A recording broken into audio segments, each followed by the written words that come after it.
Yo, dans la partie 1, je vous montrais comment la voiture de Google Maps, en photographiant la planète entière, résolvait des crimes sans même le faire exprès. On a vu des meurtriers, des disparitions, mais aujourd'hui on va passer au niveau supérieur. Des secrets enterrés depuis 20 ans, un mafieux qui se prend pour un chef étoilé et une montagne de ferraille visible depuis l'espace. Bref, c'est reparti pour les crimes résolus grâce à Google Maps. Partie 2. L'étang du silence. La première histoire se passe en Floride, à Wellington. On est en 1997 et un certain William Mould, il a 40 ans, il a décidé de faire la fête parce que... nique sa mère les 40 ans. Mais à un moment c'est l'heure de rentrer. Du coup il appelle sa femme pour lui dire qu'il est en train de rentrer et puis plus rien. Disparition totale. La police est contactée et recherche partout. Mais pas d'indices, pas de traces, pas de voiture retrouvée, même pas de traces de pneus. Rien. Sa disparition devient un des plus gros cold cases de la région. Et l'affaire est carrément classée mystère complet pendant plus de 22 ans. Mais en 2019, un ancien habitant du quartier se balade sur Google Earth juste pour voir son ancienne maison. Et en zoomant sur un des étangs, il trouve un truc bizarre dans l'eau. Mais il est pas sûr de voir ce qu'il voit. Et si vous tapez les coordonnées GPS que je vous affiche à l'écran, vous tombez ici, sur l'étang de Wellington. Aujourd'hui, on voit rien du tout, mais c'est pas du tout ce que l'ancien voisin a vu en 2019. Du coup, lui, il a zoomé sur l'étang, et il a vu une espèce de forme blanchâtre et rectangulaire. Et comme Google n'oublie rien, voici à quoi ça ressemblait. Du coup, il n'y a pas de... Oui, c'est... Mais bon, je pense qu'il a besoin de lunettes, lui, parce qu'il appelle directement le nouveau proprio pour lui dire il y a un truc bizarre dans l'étang. Et le nouveau proprio, lui, il envoie directement un drone pour aller voir. Et bingo, c'est une voiture. Donc la police est contactée, et une fois la voiture sortie de l'étang par la police, il trouve des restes squelettiques à l'intérieur de la voiture. Et il s'agit bien de William. Je pense qu'il a passé une soirée un peu trop alcoolisée, il a perdu le contrôle de la voiture. Mais ce qu'il faut savoir, c'est que le jour de l'accident, le quartier, il était en construction. Et l'étang venait d'être creusé. Ce qui explique pourquoi un peu personne n'a rien vu à l'époque. Et du coup, 2 décennies plus tard, la famille a enfin pu faire son deuil. Le mafieux devenu chef. Giaocino Gamino.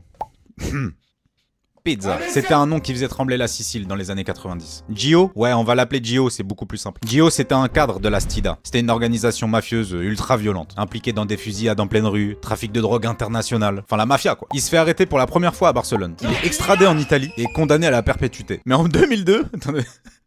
Mais en 2002, il s'évade de la prison de Rebibbia à Rome parce qu'il y avait un tournage dans la prison.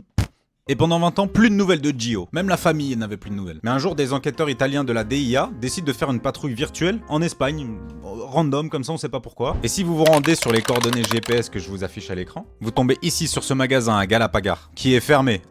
Vous vous doutez pourquoi il est fermé, mais à l'époque, voici ce que la patrouille italienne a vu. Et sur cette image, comme vous pouvez voir, il y a 2 hommes qui discutent. Ils ont reconnu immédiatement la cicatrice au menton de Gio. Donc ils poussent l'enquête encore plus loin en cherchant un peu sur Facebook, etc.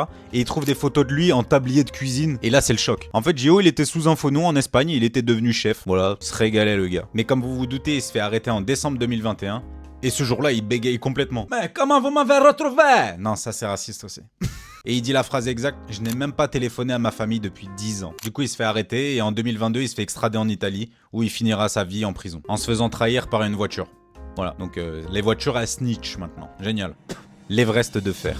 Et pour finir, on part en Angleterre, à Oxford. Imaginez-vous une ville où tout le monde se déplace à vélo. Mais depuis quelques années, Oxford est devenue la capitale du vol de vélo. Tu l'attaches 2 minutes pour prendre un café, disparu. Tu laisses ouvert ton hall d'entrée, volé. Tu dors avec, volé. Tu l'as bien sécurisé avec le cadenas, volé. Et donc la ville commence à devenir un peu parano avec cette histoire. Jusqu'au jour où des gens qui habitent dans un quartier assez calme de Oxford commencent à avoir des soupçons sur leurs voisins. Ils voient cet homme avec quand même pas mal de vélos et ils s'interrogent. Mais ils étaient vraiment pas sûrs de leur coup. Du coup, ils ont pris une photo du jardin, et ils l'ont amené à la police et voici la photo qu'ils ont amenée à la police. Bah, y a plus de soupçons là, messieurs dames. C'est lui, c'est le gars. Mais la police, elle en a rien à faire. Elle décide de pas se déplacer pour faute de preuves flagrantes.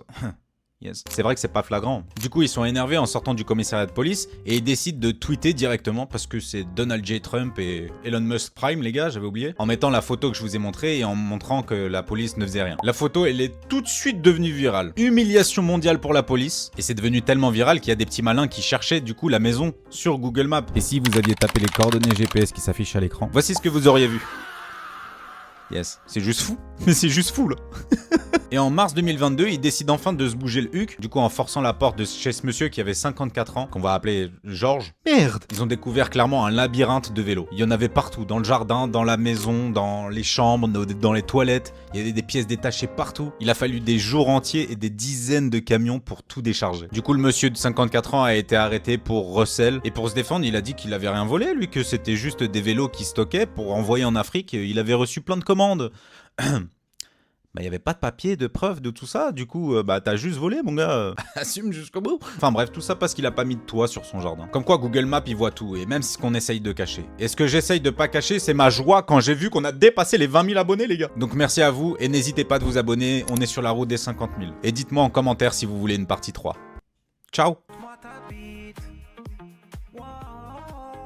Tu dis qu'on est juste potes, mais si t'es un vrai pote, tu montes ta bite. Et vas-y, baisse-moi ton froc. 2 secondes, je vérifie si t'es circoncis.